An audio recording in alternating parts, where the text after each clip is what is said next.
What up, Fight World? It's your boy Ego, and I'm back with some more boxing. Now, this is going to be the third and final chapter of my why Amir Khan didn't get the Mayweather fight saga, and I just want to wrap up with this. So, some people are using Amir Khan versus Marcos Maidana, a fight that happened December 11, 2010, as the catalyst for why Khan should have got the fight. And that's complete and utter bullshit. Let me explain and let you know why I think it's complete and utter bullshit. Aside from the fact that, yes, Amir Khan did beat Marcos Maidana, but one thing that's some of the people fail to realize is, although he won, he had a tremendous body shot in the first round that almost won the fight. Had it ended right there, then that would be a different argument, possibly. But that's not what happened. Marcos Maidana, before Robert Garcia, gave Amir Khan all he could handle in those championship rounds and the late rounds. And it was a good fight. It was a potential fight of the year. It was an excellent fight. So, one, Amir Khan didn't just breeze through Marcos Maidana like it was nothing. That's one thing that failed. Some people failed to remember. And then, second of all, look at the time in which it took place. Now, I understand you can look at a fighter's patterns and habits and kind of formulate your opinion, but at what point do we start to look at the current and recent behavior? The fight that took place December 11, 2010, and people are using that for their argument. And I just want to bring to the forefront this particular point. So Amir Khan and Marcos Maidana happened in 2010. On that same card, it was the Victor Ortiz Lamont Peterson fight. So just here's some facts. Don't take my word for it. Research it yourself. So Khan and Ortiz happened on the same card, on the undercard.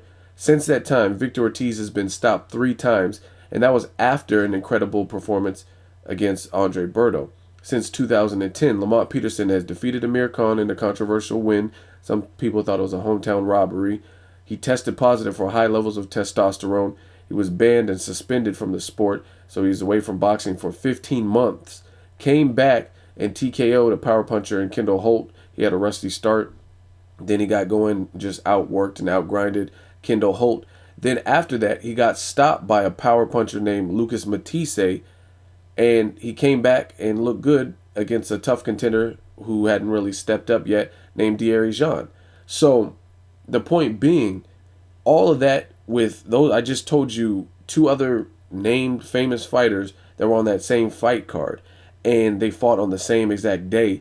And as you can see, a lot has fucking changed since then. Like I said, Victor Ortiz got KO'd or stopped 3 times. He had a broken jaw and he was gone from the sport for quite some time while he was letting it heal. He went to film The Expendables 3. He was on Dancing with the Stars. And that was the same date Amir Khan fought Marcos Maidana. So it's clear that a lot changes. And especially, that holds especially true in the sport of boxing. Again, you can take what you want from little fights like, okay, Victor Ortiz has a habit of not being the strongest willed person. That's fine. But we can say recently in the Luis Collazo, it looked like he might have been able to get up, but he didn't. Plus, we can go to the past and look at the fight with Maidana where he quit and said, I don't deserve to get beat up. So everything remains consistent for you to make those assumptions about Victor Ortiz. However, the same is not the case for Marcos fucking Maidana. Since 2010, it looks like he's on the incline. He pondered retirement, as he talked about on the All Access with Maidana and Broner leading up to their fight. And his manager said, I got a guy out in Oxnard. Go fuck with him. He speaks Spanish. And that guy was Robert Garcia. Ever since then, it's been on. They've developed some chemistry. Robert Garcia, a former world champion, who has a stable with other great fighters, Nonito Donaire, the Brandon Rioses, and his brother, Mikey Garcia.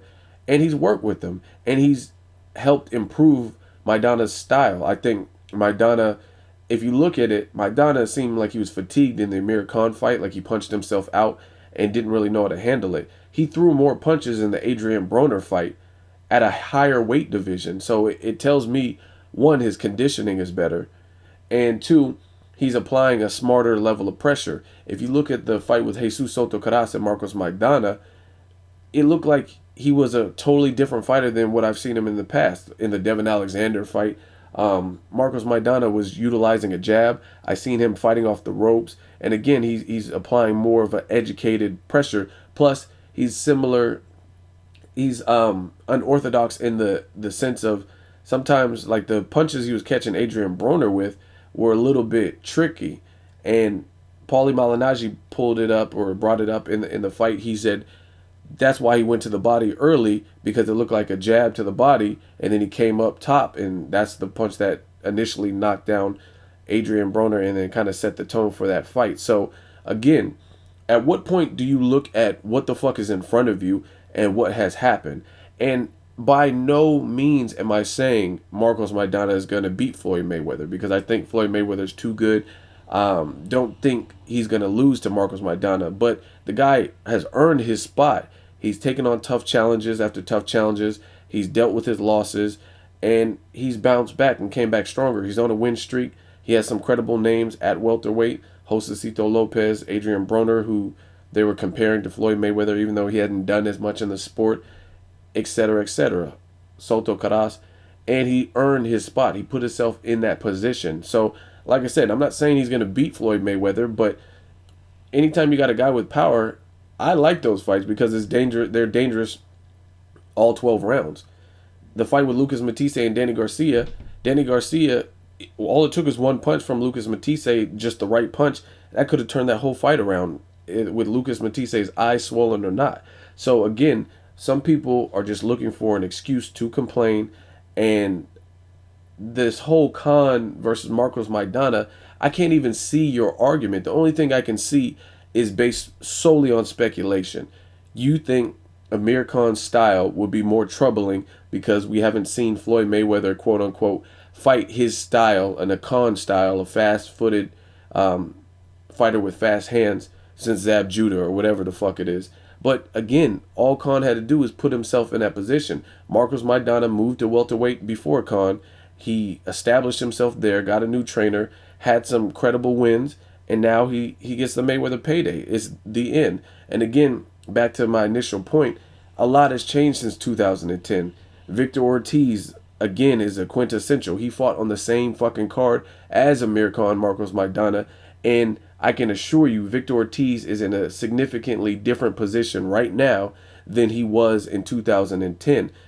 Even with the draw with Lamont Peterson that he had, a lot of people thought he was a certified champion, and he went on to fight Floyd Mayweather. So a lot has fucking changed since then. And I think Maidana truly is an improving fighter. And way before Maidana beat Broner, way before they were talking about Maidana in Mayweather, I said that on my channel. Go look at the old videos. Look at my post-fight with Soto Carasa Maidana. The videos are still up. So it's not like I'm just twisting it. Some people say, oh, you're in love with Mayweather or that gay shit. I was saying the same thing. I was like, damn, Maidana, he came different. He came correct. And it looked like Robert Garcia's put in work. I was always praising Robert Garcia for the work he's done with Marcos Maidana. And it's only making him a better fighter. Again, not saying he will beat Floyd Mayweather, because I don't think he will. But it's boxing. Anything could happen. And then my last point, I also talked about this on my Instagram today. Shane Mosley, we all remember that glorious round 2 where Shane Mosley caught Mayweather and had him hurt drastically in the second round. And it wasn't just once, it was twice, I believe. And Mayweather's knees buckled, and he showed us that he has some dog in him, that he can battle adversity. We're not used to seeing Mayweather get caught with a right so clean like he did against Shane Mosley. Now, I know Shane Mosley is more explosive. He's way faster than Marcos Maidana. But I want to know from you guys, who hits harder at 47 in your opinion? At 147, who hits harder? Do you think Shane Mosley packs more of a punch or Marcos Maidana? So again, using the Shane Mosley, it's an exciting fight. It's still an entertaining fight because we don't know what the fuck will happen. I've said this time and time again. There's plenty of fights where I thought it would have a different outcome and I was mistaken. And I follow boxing from the Friday night fights to big pay-per-view cards. And again, just stop using Amir Khan beat Marcos Maidana as your platform. That is horrible. It is the worst. And again, people are just like, oh, Maidana's so flat-footed. Well, his flat-footed style has got him on the win streak that he's on, and flattened guys like Broner and Josecito Lopez and Jesus Soto Caras, who has an iron fucking chin. So obviously it's working. Will it work at an elite level against a guy who's established like Mayweather? Who knows? That remains to be seen. But stop using a fight and a fighter from 2010 and talking about the current. The fact of the matter is, Amir Khan has looked like he's been on the decline since then. And it's just what it is. I could talk about Ruslan Provodnikov. He lost to Mauricio Herrera. But does he look like, under the guidance of Freddie Roach, he's getting better? Yeah, it does look like that. It looks like he's becoming a more effective brawler, as opposed to maybe not having the same game plan. So in boxing, out of all fucking sports, timing is everything. Ruslan Provodnikov, maybe he didn't have the experience or the right trainer. And I'm not saying it's all about the trainer, but sometimes the trainer will hook you up with a good game plan, improve your conditioning, etc. And I can honestly tell you, a couple years ago, Ruslan Provodnikov didn't look like a threat. Now, you got guys like Juan Manuel Marquez, who doesn't necessarily, he's not jumping at the opportunity to fight a guy like Ruslan. But after the Mauricio Herrera, who knows, after that performance, Marquez might have fought him. But the way Ruslan's been looking, giving Timothy Bradley hell and stopping Mike Alvarado, it'll make the guys at 140 a little bit apprehensive and hesitant to fight him. So we could talk about the past, but you got to look at the current. You got to look at what you're seeing in recent memory.